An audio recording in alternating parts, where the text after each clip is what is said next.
borders for synovial joints with projecting lips of the next lower vertebra.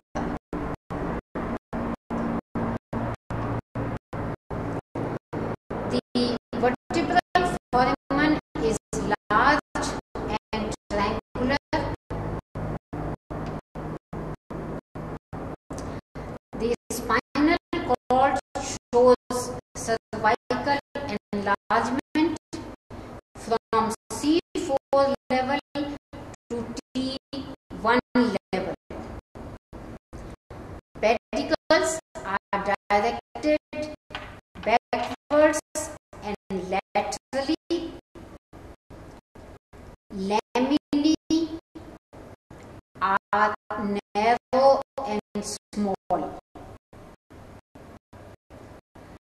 The articular processes, both superior and inferior, are flat.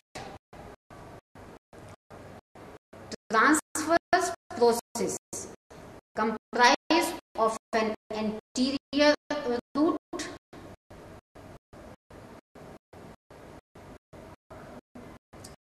posterior root,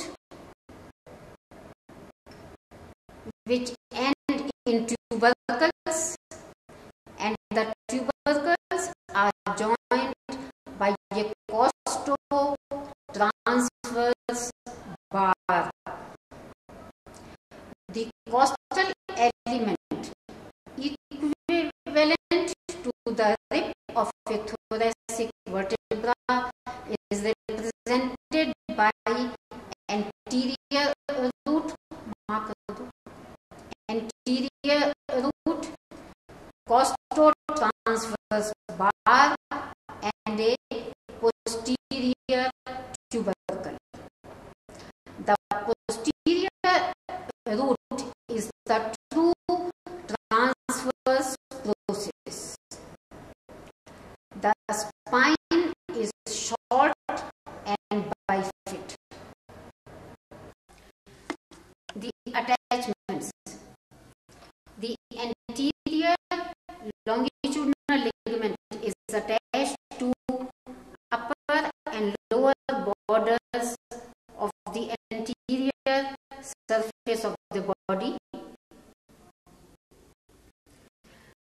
Posterior longitudinal ligament is attached to the upper and lower borders of the posterior surface of the body. Posterior surface presents 2 to 4 foramina.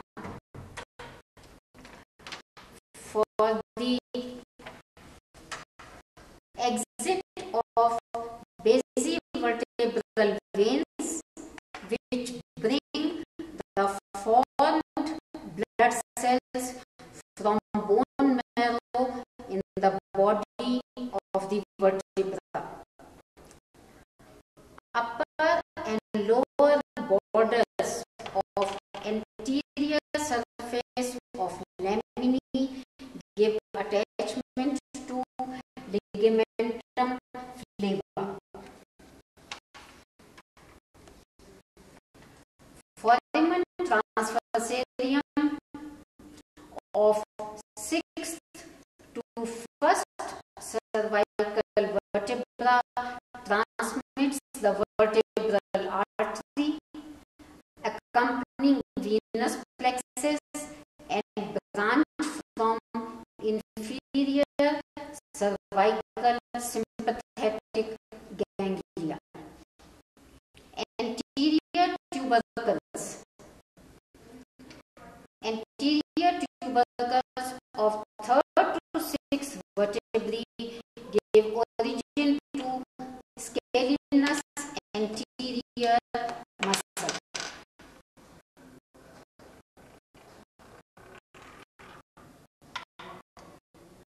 Posterior tubercles give origin to scalenus medius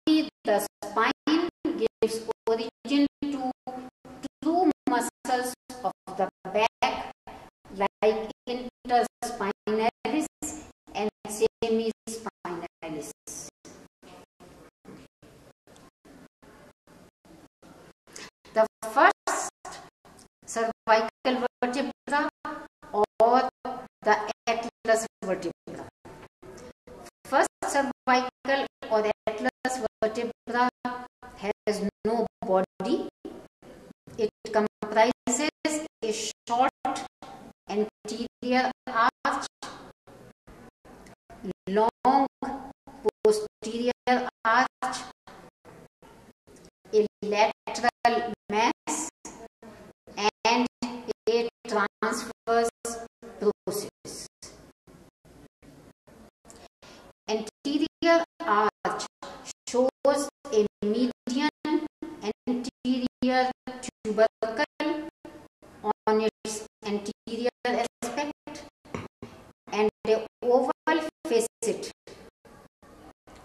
on its posterior aspect. The oval facet articulates with the dens of axis.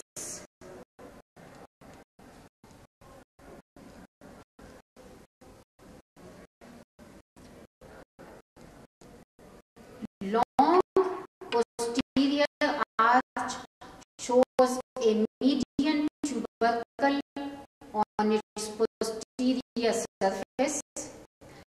Upper surface behind the lateral mass shows a groove on each side where lies the vertebral artery.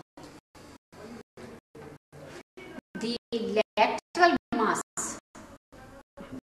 bears an obliquely directed, elongated superior articular